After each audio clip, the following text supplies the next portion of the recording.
किन ममालिक में स्टडी वीज़ा आसानी से मिल जाता है और वो कौन से ममालिक हैं जो पाकिस्तानियों के लिए रहने और एजुकेशन फीस के एतबार से सस्ते पड़ते हैं।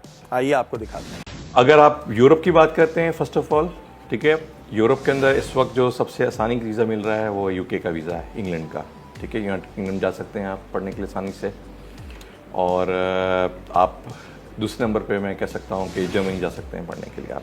ठीक है जी। अगर आप बात करते हैं अमेरिका की तरफ बात करते हैं नॉर्थ साइड पे, तो वहाँ पे जो है इस वक्त यूएसए बेस्ट है एट द मोमेंट, और उसके बाद मैं कहूँगा कि कनाडा।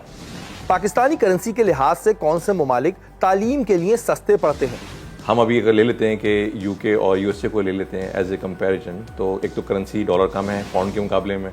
यूजली जो यूके की यूनिवर्सिटीज़ होती हैं वो तकरीबन 15,000, 13,000, 15,000, 16,000, 17,000 पाउंड लेती हैं ईयरली। ठीक है, और स्टूडेंट जाने से पहले जो है वो पे करता है, एक सेमेस्टर की फ़ी पे करता है वहाँ पे जाके। तो अगर आप करेंसी वाइज भी देखें 15-17,000 डॉलर पाउंड्स, तो वो इट्स टू मच मनी। ठीक है जी। मैं यूएसए की बात करता हूँ तो यूएसए में अगर यूनिवर्सिटी में कोई बच्चा जाता है तो वहाँ पे फीस जो है वो 7,000, 8,000, 9,000, 10,000, 12,000 डॉलर्स हैं। ठीक है जी। तो आप वो देखें 17,000 और 8,000 डॉलर्स कंपेरिजन कर लें आप, तो काफ़ी फ़र्क भी है एक तो करेंसी में भी, और प्लस यूएसए के अंदर जो फ़ीस पे की जाती है वीज़ा लगने के बाद। ठीक है जी। आपका वीज़ा ग्रैंड हुआ तो आप फीस पे करेंगे यूनिवर्सिटी को। यूके के अंदर आपको फीस वीज़े से पहले देना पड़ती है। अब बात करते हैं ऑस्ट्रेलिया की, कि वहां जाने के लिए लोगों का रुझान इतना ज्यादा क्यों है? क्या वहां जाना आसान है भी या नहीं? वहाँ पे ज़्यादातर लोग ऑस्ट्रेलिया इसी वजह जा रहे थे कि पीआर मिल जाती थी। अब वो पीआर सिस्टम जो है वो बहुत ही कहते हैं ना कि टाइटनिंग प्रोग्राम हो गया ऑस्ट्रेलिया का, and they very much strict policies आ गई हैं वहाँ पे, जिस वजह से जो है वो अभी जो चीज़ मुमकिन हुआ करती थी अभी नामुमकिन की तरफ चली गई हैं। अब बात करते हैं उस पॉइंट की जिसका हमने आपको इंट्रोडक्शन में बताया था। वो ये कि बहुत से लोग बाहर जाने के लिए कंसल्टेंट का इंतखाब करते हैं, और ऐसे बहुत से हैं कि जिन्होंने अवाम के साथ फ्रॉड किया और फिर रफू चक्कर हो गए।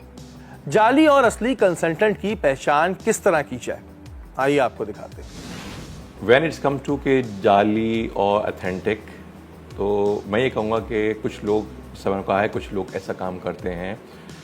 उसके लिए ज़रूरी है कि आजकल, पहले तो बहुत हुआ करता था, ये ज़्यादातर जो फ्रॉड जो होता है वो होता है हमारा अंदरूनी सिंध में या पंजाब में होता है, ज़्यादा बच्चों के साथ फ्रॉड किया जाता है, या केपीके में सवाद साइट है, एबटाबाद साइट है, उस साइट पे बच्चों से फ्रॉड काफ़ी किया जाता है कि जी आप इतने पैसे दे दें, इतने पैसों के अंदर जो है आपकी बैंक स्टेटमेंट बन जाएगी, आपका एडमिशन भी हो जाएगा, इवन आपके मुख्तलिफ़ किस्म के डॉक्यूमेंट्स होते हैं जो कि वीज़े के इस्तेमाल होते हैं, इंग्लिश प्रोफेसी के वो भी बन जाएंगे। तो काफ़ी लोग ऐसा काम कर रहे हैं मार्केट के अंदर। तो मैं आपसे यही कहूँगा कि अथेंटिसिटी और उसको देखने के लिए ज़रूरी है कि फ़र्स्ट ऑफ़ ऑल चलते फिरते जो कंसल्टेंट होते हैं उनसे बिल्कुल ही रब्ता ना किया जाए। ठीक है जी। जिनका अपना एक प्रॉपर ऑफिस है और वो काफ़ी अरसे से काम कर रहे हैं, ठीक है, रजिस्टर्ड हैं गवर्नमेंट से, ठीक है जी, रिकग्नाइज्ड हैं, और उनकी कोई हिस्ट्री है, ठीक है, जिस तरह से आप हमारे ऑफिस में आए हैं आज, तो हमारी हिस्ट्री है, हम 1988 से काम कर रहे हैं, 95 से ये लैंग्वेज इंस्टीट्यूट डोमिनो के नाम से चला रहे हैं, तो बच्चे हमें जानते हैं, तो इससे हमारे पास आते हैं करने। तो इसी तरह से कोई भी कंसल्टेंट है काफ़ी अर्से से काम कर रहा है और उसके बच्चों की भेजने की हिस्ट्री है। पहले के दौर में कंसल्टेंट के जरिए ही बैरून मुल्क तालीम हासिल करने जाना पड़ता था, लेकिन अब ऐसा भी मुमकिन हो गया है कि आप खुद स्टडी वीज़ा अप्लाई कर सकते हैं। ये तो हम आपको दिखाएंगे कि आप कैसे स्टडी वीज़ा अप्लाई कर सकते हैं, लेकिन पहले बात करते हैं अमेरिका की, कि वहाँ पर स्टडी वीज़ा किस तरह अप्लाई किया जाता है और उसका तरीक़ेकार क्या है। अमेरिका के अंदर स्टूडेंट वीज़ा हासिल करने के लिए it's not very much difficult. ठीक है, नंबर एक, लोग कहते हैं कि जी वहाँ से अटेस्ट कराओ, तो वहाँ से अटेस्ट डॉक्यूमेंट करवाओ, there is no attestation required for the documents. Simple तरीका होता है यूएसए के अंदर, यू शुड हैव योर हमारे पास स्टूडेंट्स की इन्फॉर्मेशन होनी चाहिए, जिसको आप सीवी भी कहते हैं। उस सीवी में पूरे उसके एड्रेसेस, उसका ईमेल, डेट ऑफ बर्थ मौजूद होता है, कौन सा तालीम साल कब स्टार्ट किया था, कब ख़त्म किया था, क्या गेट थे, वो चीज़ें सीवी पे आ जाती हैं। तो we required a proper CV from the student. ठीक है जी, हमें उसका पासपोर्ट चाहिए होता है पूरा, ठीक है, पूरे पेजेस की कॉपीज़ चाहिए होती हैं पासपोर्ट की। उसके अंदर हमें यूनिवर्सिटीज़ के पोर्टल्स होते हैं, हर यूनिवर्सिटी ने अपने पोर्टल्स बना दिए हैं। उनकी यूनिवर्सिटी के पोर्टल्स पे जाके हमें बच्चों की इन्फॉर्मेशन हम डालते हैं और वहीं पे अपलोड करते हैं उसके डॉक्यूमेंट्स PDF फाइल्स के अंदर। तो जैसा आपको मैंने कहा कि एडमिशन कराने के लिए मुझे इसका CV चाहिए होगा प्रॉपर, उसका पूरा पासपोर्ट चाहिए होगा, मुझे उसका प्रॉपर उसके एजुकेशन डॉक्यूमेंट्स चाहिए होंगे। आई ओनली रिक्वायर्ड लाइक जैसा मैट्रिक किया हुआ है, अगर कोई बैचलर्स डिग्री के लिए जा रहा है तो फिर मुझे इंटरमीडिएट तक के डॉक्यूमेंट चाहिए या A लेवल्स तक के डॉक्यूमेंट चाहिए मुझे। Transcript is important, certificate is not that important but transcript is important, क्योंकि USA यूनिवर्सिटी ज़्यादातर ट्रांसक्रिप्ट पे काम करती हैं। वो देखती हैं कि बच्चे ने पढ़ क्या लिया, क्या क्या सब्जेक्ट्स पढ़े हैं, ठीक है। तो ट्रांसक्रिप्ट इज़ इम्पॉर्टेंट, बैचलर्स के लिए चाहिए होता है। अगर कोई मास्टर्स करने के जा रहा है तो फिर इंटर के बाद मुझे बैचलर्स की डिटेल्स चाहिए और 4 इयर्स के बैचलर्स डिग्री चाहिए। USA के अंदर अगर आप बैचलर्स पढ़ने जा रहे हैं तो 4 इयर्स का बैचलर्स होता है और अगर मास्टर्स पढ़ने जा रहे हैं तो 2 साल का मास्टर्स होता है, ठीक है। तो 4 इयर्स बैचलर्स। अब ये कि जो बच्चे जो इंटर करते हैं यहाँ पे तो सिर्फ इंटर तक होते हैं और उनका सिर्फ हम ये प्लस डिपेंड उनकी बैंक स्टेटमेंट स्पॉन्सर के ऊपर। अब स्पॉन्सर उनका कौन स्पॉन्सर है जो उनको स्पॉन्सर कर रहा है। यहाँ पे sponsor can be a family, जो आपकी फैमिली है उस फैमिली का कोई भी मेंबर हो वो आपको स्पॉन्सर करता है, चाहे अब्बू हो, अम्मी है, भाई हो, बहन हो, चचा हो, मामू है, कज़न है, ये सब आपको स्पॉन्सर कर सकते हैं इसके अंदर आपको, ठीक है जी। तो उनकी बैंक स्टेटमेंट शो करनी पड़ती है। अमेरिका एक वाहिद कंट्री जिसमें ये नहीं की पॉलिसी है कि आपके पास इतने अरसे तक पैसा अकाउंट में होना चाहिए, ठीक है। तो यूनिवर्सिटी को जब एडमिशन ले रहे होते हैं उसी वक्त बैंक स्टेटमेंट दिखाना पड़ती है कि आपके पास उस यूनिवर्सिटी की 1 साल की फ़ीस और उस इलाके का 1 साल का खाना पीना रहना है। तो ये एडमिशन की रिक्वायरमेंट है। $9,000 1 साल की फ़ीस है और प्लस खाना पीना जो है वो फिर $10,000 तक चल जाता है। तो गवर्नमेंट ये भी देखती है आपके हेल्थ इंश्योरेंस के पैसे हैं, क्योंकि आपको जब वीज़ा लग जाता है आप वहाँ जैसे पहुँचते हैं तो you required health insurance to stay in America. कम से कम $22,000 होते हैं दिखाने के लिए, ठीक है जी। तो $22,000 जो है वो दिखाने होते हैं कि आपके अकाउंट में मौजूद हैं। वो आपने सिर्फ शो करने होते हैं, that is only show money, ठीक है। ज़रूरी नहीं कि वो आपके 1 महीने से पड़े हो, 1 हफ्ते में भी आ जाएँ, आपने शो करना है जी हमारे पास है पैसे अकाउंट के अंदर। फिर ये होता है कि जी जो यूनिवर्सिटी होती है वो आपको एडमिशन इशू कर देती है। उस जो एडमिशन इशू करती है उसको कहते हैं I-20, ठीक है। वो I-20 होता है जो कि वीज़ा सपोर्ट लेटर कहलाता है। उस I-20 के थ्रू जो है वो फिर आप वीज़ा अप्लाई करते हैं। I-20 जब आ जाता है आपके पास तो हमें जो है फिर वो वीज़ा फ़ीस पे करनी होती है, क्योंकि I-20 ही आ गया है तो उसका मतलब है कि you are eligible for the admission and you are eligible to apply to USA। पहला स्टेप वीज़ा फॉर्म फिल होता है जिसको DS-160 फॉर्म कहते हैं। तो DS-160 फॉर्म को फिल किया जाता है। उसको फिल करने के बाद फिर उसके बाद उसकी पेमेंट की जाती है इंटरव्यू डेट लेने के लिए। फिल होने के बाद डेट ली जाती है। वो डेट लेने के लिए ये कि आपको पैसे पे करने पड़ते हैं। पैसे के लिए वो जब आप फॉर्म फिल कर लेते हैं तो वो ऑटोमेटिक सिस्टम है, सिर्फ इनका ऑनलाइन सिस्टम है जो आपको फ़ी वाचर दे देता है और फीस जो है वो आपको लाइट बैंक में जाके पे करनी होती है। और इस वक्त जो उसकी फ़ीस है वीज़ा फ़ीस है $185, ठीक है, जो पे करना पड़ती है। अच्छा, once you paid the fees, जो I-20 होता है ना उसको आपको एक्टिवेट भी कराना होता है। उसके लिए एक सेविस फीस होती है जो कि गवर्नमेंट की फीस होती है, USA गवर्नमेंट की है। आप अमेरिका में किसी भी यूनिवर्सिटी में जाएं, किसी भी कॉलेज में जाएं, आपको एक सेविस फी पे करनी होती है जो होती है $350, $350 होती है जो कि पे करनी होती है। तो वो पे करेंगे और तो आप you can go for the interview. जो US एम्बेसी की वेबसाइट, सेविस की अपनी वेबसाइट है, ठीक है। आप अगर गूगल में जाएंगे सेविस वेबसाइट होती है, प्लस जब आप वीज़ा फॉर्म फिल कर होते हैं तो वहाँ पे भी आपको लिंक आ जाता है कि भाई इस लिंक पे जाके अपनी सेविस फीस पे कर दें। तो हम वहाँ वेबसाइट पे जाते हैं, बच्चे का जो है वो सेविस फीस का हर I-20 के ऊपर बच्चे का सेविस ID नंबर आती है, ठीक है। तो वो जो ID नंबर होती है उस ID नंबर को डालते हुए फीस पे की जाती है। तो गवर्नमेंट को पता चलता है कि जी हाँ जी इस बच्चे का I-20 जो दिया गया था इसको एक्टिवेट कर दिया जाए वीज़े के लिए। ये तो बात हो गई अमेरिका की, क्या वहां पर किस तरह स्टडी वीज़ा अप्लाई कर सकते हैं। अब हम बात करते हैं बरतानिया की कि वहां पे तालीम के क्या मौक़े हैं और वहां के लिए स्टडी वीज़ा आप किस तरह अप्लाई कर सकते हैं। स्टूडेंट वीज़ा अप्लाई करने का बहुत आसान तरीका है UK के लिए। आपने जस्ट वहाँ पे जो है वो एक फ़ी डिपॉजिट देना होता है। पहले तो आपका एडमिशन होता है, बहुत आसान तरीका होता है। एजुकेशन डॉक्यूमेंट्स देने हैं यूनिवर्सिटी को, ठीक है जी। CV देनी है, ठीक है जी। उन्होंने आपको इनरोल कर लेना है, ठीक है जी। इनरोल करने के बाद वो आपसे डिपॉजिट मांगते हैं, फ़ीस का डिपॉजिट दो। तो आपको फ़ीस का डिपॉजिट देना होता है। फर्स्ट सेमेस्टर की जो फ़ीस होती है, कुछ यूनिवर्सिटीज़ कहती हैं कि जी एक साल की फ़ीस है, जैसे मैंने आपको बताया था 17,000, 15,000, 13,000 फ़ीस होती है एक साल की। आधे सेमेस्टर की फ़ीस भेज दो, ठीक है जी। या आपको कह सकते हैं जी 5,000 भेज दो, 3,000 भेज दो, पाउंड भेज दो, but they ask you money to pay, ठीक है। फिर वो आपको जो है वो लेटर इशू करते हैं जिससे आप वीज़ा अप्लाई करते हैं जाके। जो वीज़ा जो होता है वो ऑनलाइन अप्लाई होता है।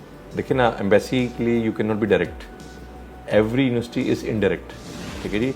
You have to go through with some travels. हर एम्बेसीज ने जो है अपना वीज़ा प्रोसेस जो है वो ट्रैवल कुछ एजेंसीज़ को दे दिया है, थर्ड पार्टीज़ को। उन थर्ड पार्टीज़ के थ्रू जो है आपका अपना वीज़ा अप्लाई करते हैं और डॉक्यूमेंट देते हैं। जो डॉक्यूमेंट आप सबमिट करते हैं वो डायरेक्ट एम्बेसी को जा रहे होते हैं, लेकिन जो डॉक्यूमेंट पासपोर्ट होता है वो उनके थ्रू होता है, चाहे वो यूएसए का हो चाहे वो यूके का हो, तो डायरेक्टली उनके थ्रू होता है, एजेंसी थ्रू। और एजेंसीज अपने सर्विस चार्जेस लेती हैं, ठीक है जी।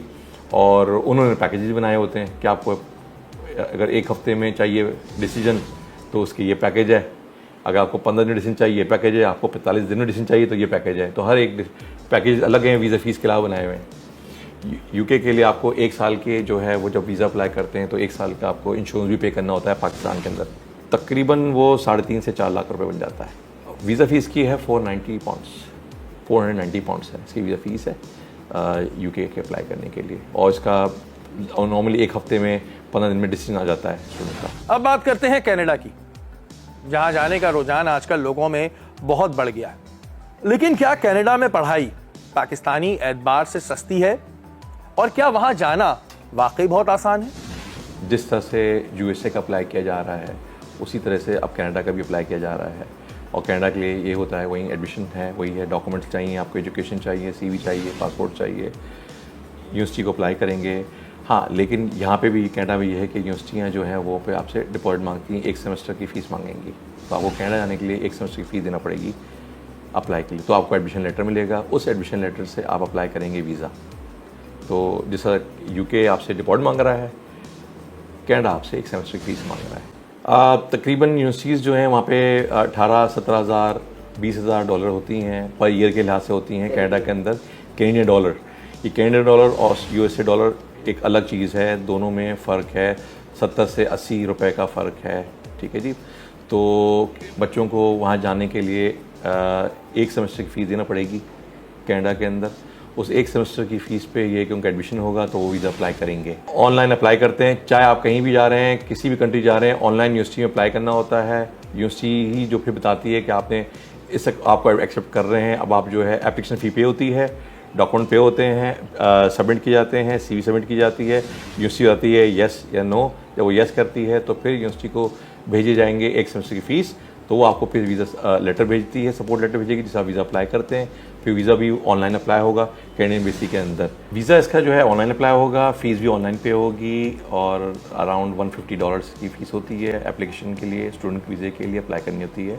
ये ऑनलाइन कार्ड होना चाहिए आपके पास, डेबिट कार्ड हो, क्रेडिट कार्ड हो, उससे अप्लाई हो जाता है। ऑनलाइन एप्लीकेशन से नहीं होता है ये, आपको ऑनलाइन कार्ड डालना होता है, नंबर से होता है। स्टूडेंट वीज़े के लिए बात कर रहे थे। स्टूडेंट वीज़े में जब स्टूडेंट के लिए मैंने आपको बताया था ऑनलाइन अप्लाई करते हैं, तो उसमें जब आपको एडमिशन मिल जाता है यूनिवर्सिटी से कनाडा की, क्योंकि आपको पहले आपने फ़ीस पे भी की होती है, तो आपको लेटर वो आप शो करते हैं कि आपने एक्सेप्ट हो चुके हैं, आपने कितनी फ़ीस पे की है, तो डॉक्यूमेंट शो करते हैं। और उसमें आप इसमें जो ऑनलाइन अप्लाई करेंगे इसमें पुलिस वेरिफिकेशन भी होती है, वो शो करते हैं, आप उसके अंदर वो लगाते हैं, पेमेंट शो करते हैं, प्लस स्पॉन्सर लगाते हैं। अच्छा, कनाडा में स्पॉन्सर जो है वो सिर्फ आपका ब्लड रिलेटिव होता है, उसके अलावा कोई और नहीं हो सकता। उसी की बैंक स्टेटमेंट आप लगा करते हैं जिसमें आप शो करते हैं कि आप जो यूनिवर्सिटी जा रहे हैं उसकी पूरी फ़ीस और एक साल का खाना पीना रहना इंश्योरेंस सब आपके अकाउंट में है। ये बातें सुनकर आपको अंदाजा हो गया होगा कि बैरून मुल्क में जाकर तालीम हासिल करना इतना आसान नहीं है, लेकिन कुछ ममालिक ऐसे भी हैं जहां पर तालीम बिल्कुल मुफ्त है। वो कौन से ममालिक हैं और वहां जाने का तरीकाकार क्या है, आइए आपको दिखाते हैं। जर्मनी में ये कि एजुकेशन फ्री है, ठीक है, और इटली में एजुकेशन फ्री है, लेकिन खाने पीने रहना खर्चा तो आपको करना होता है, ठीक है जी, वो तो आपको अफोर्ड करना होगा। लेकिन जर्मनी के लिए ये होता है ये कि ज़्यादातर स्टूडेंट्स कोशिश करते हैं कि वो फ्री एजुकेशन के लिए यूनिवर्सिटीज़ में एडमिशन लें। और ये जर्मनी कुछ यूनिवर्सिटीज़ होती हैं जो कि फ्री में पढ़ाती हैं। मैं ये कहूँगा कि 100% यूनिवर्सिटीज़ जो होती हैं वहाँ पे वो जर्मन में पढ़ा रही होती हैं फ्री। पहले आपको उसके लिए जर्मन सीखनी पड़ती है पाकिस्तान से, फिर आप अप्लाई करते हैं तो आप जर्मन लैंग्वेज जाके फ्री पढ़ रहे होते हैं वहाँ पे, जो कि 100% यूनिवर्सिटीज़ हैं। अब 100 में से 20% यूनिवर्सिटीज़ ऐसी होती हैं जो कि आपको इंग्लिश लैंग्वेज में भी फ्री पढ़ाती हैं, तो आपको उसमें जर्मन सीखने की ज़रूरत नहीं पड़ती है। ठीक है, आपसे वो सिर्फ आइल्स पढ़ते हैं, आइल्स का कोर्स करते हैं, आइल्स की रिविजन करते हैं, आइल्स का टेस्ट देते हैं, और आइल्स का अगर आपके पास 6.5 बैंड या 7 बैंड आ जाता है तो देन आप वहाँ पे जर्मनी के अंदर ले सकते हैं फ्री एजुकेशन इन इंग्लिश। तो उनके पास भी इंग्लिश लैंग्वेज के अंदर भी कुछ लाइक कोटा सिस्टम होता है, not everybody can get there admission, लेकिन एक अच्छे जिनका जीपीएस अच्छा होता है जिन बच्चों का, ठीक है, तो they can get admission in Germany universities, उनको मिल सकता है एडमिशन। प्लस इसमें बैंक स्टेटमेंट नहीं चाहिए होता है जर्मनी के लिए, लेकिन उन्होंने बैंक स्टेटमेंट के अलावा एक चीज़ रखी हुई है जिसको कहते हैं ब्लॉक अमाउंट। 12,900 आई थिंक 4 या 5 यूरो के करीब है, ये एक ब्लॉक अमाउंट है जो पाकिस्तानी 36 लाख के करीब बन जाता है, जो कि आपको जर्मन अकाउंट में रखने होते हैं वीज़े से पहले, और ये पैसे आपके ही पैसे होते हैं जो कि आपको जर्मन गवर्नमेंट आपके अकाउंट में ट्रांसफ़र कर रही होती है। तकरीबन 900 कुछ डॉलर है आपको पर मंथ मिल रहे होते हैं, 12 महीने तक ये पैसे आपको वापस मिल रहे होते हैं। वीज़े अप्लाई करने के लिए जर्मनी में आपको एडमिशन लेटर होना चाहिए।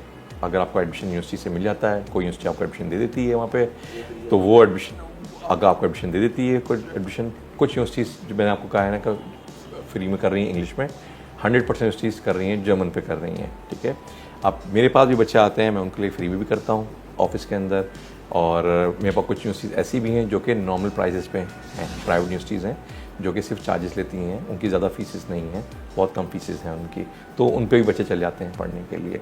तो उसमें यह कि उनका एडमिशन मिल जाता है उनको। पब्लिक यूनिवर्सिटी जो फ्री में पढ़ने के लिए आपको पता है कि कोटा सिस्टम चलता है, पाकिस्तान के लिए कितना कोटा सिस्टम है, कितनी सीट्स पाकिस्तान को दी जाए, उसके लिहाज से हर बच्चे को नहीं मिलता है एडमिशन, लेकिन कुछ को मिल जाता है उसमें एडमिशन, बच्चे पे जाते हैं। वीज़ा के लिए यही आपको बनता है कि एडमिशन लेटर चाहिए कि उनको वहाँ से एडमिशन मिल चुका है, तो आपको आइल्स दिखाना होता है, आप इंग्लिश में जा रहे हैं। अगर आप इंग्लिश जर्मन में वहाँ पढ़ने जाना चाह रहे हैं तो आपको दिखाना पड़ता है, एक गोइते इंस्टीट्यूट है कराची के अंदर, उनका सर्टिफिकेट दिखाना पड़ता है, सिर्फ आप वो सब उन्हीं के सर्टिफिकेट पे आप जा सकते हैं। वीज़ा, हाँ वीज़ा भी इसका जो है ऑनलाइन अप्लाई होता है, ठीक है, और डायरेक्ट जो है वो अप्लाई होता है जर्मन एम्बेसी कॉन्सुलेट कराची के साथ, यहाँ पे डायरेक्ट होता है उनके, इसमें कोई एजेंसी प्रूफ नहीं होती है। हाँ, VSF एक इदारा है जो कि इन सब चीज़ों को देख रहा होता है, वीज़ा की अपॉइंटमेंट्स, वीज़ा एप्लीकेशन, वो सब देख रहा होता है। इंटरव्यू के लिए बच्चों को जाना पड़ता है जर्मनी के लिए, एम्बेसी में बुलाया जाता है, उसको इंटरव्यू देता है, फिर पासपोर्ट उसको दूसरे चैनल के थ्रू जो बताया एजेंसीज़ हैं उनके थ्रू उनको पासपोर्ट मिलता है वापस। एंड बच्चे का जो वीज़ा लगता है इसके अंदर, स्टूडेंट वीज़ा, वो शेंगन वीज़ा ही होता है, ठीक है जी, बच्चा शेंगन वीज़े पे ही पढ़ने जाता है वहाँ पे। 75 यूरो फीस है, वीज़े फीस है जो कि आपको वीज़ा लगता है। ये तो बात हो गई बैरून ममालिक के स्टडी वीज़ा की। अब हम बात करते हैं कि वो कौन से ममालिक हैं जहां पर आप स्टडी वीज़ा के साथ नौकरी भी कर सकते हैं और कहां कहां कर सकते हैं। इंटरनेशनली रूल बनाया गया है इंटरनेशनल स्टूडेंट्स के लिए कि 20 hours per week you can work, ठीक है। वीक का मतलब हुआ मंडे टू फ्राइडे, सैटरडे इसमें शामिल नहीं है, सैटरडे में as much as you can work, लेकिन 4 आवर्स आपको अलाउ होते हैं कि 20 hours means 4 hour per day that you can work. लेकिन यूजली पाकिस्तान से स्टूडेंट जाते हैं 4 आवर्स से ज़्यादा ही कर रहे होते हैं काम वहाँ पे, प्लस ब्रेक्स आती हैं उसमें कर रहे होते हैं। अच्छा, USA में थोड़ा चेंज है इन सब के मुकाबले में, USA के अंदर भी अलाउ है काम करना, ठीक है, लेकिन विद इन द यूनिवर्सिटी आपको अलाउ होता है कि you can work in the university, because university से काम करने का बहुत फ़ायदा होता है, बिकॉज आपको मुख्तलिफ स्टूडेंट्स के लिए आपको अपॉर्चुनिटीज़ होती हैं, जैसे एक RA होती है, GA होती है, TA होती है, RA GA TE होती हैं, टीचर असिस्टेंट में जाते हैं आप, रिसर्च असिस्टेंट में जाते हैं आप, ठीक है जी, और ग्रेजुएट असिस्टेंट में जाते हैं। इन चीज़ों से आपकी क्या होता है कि आपकी ट्यूशन फ़ी आपकी माफ़ हो जाती है, तो आप फ्री पढ़ रहे होते हैं।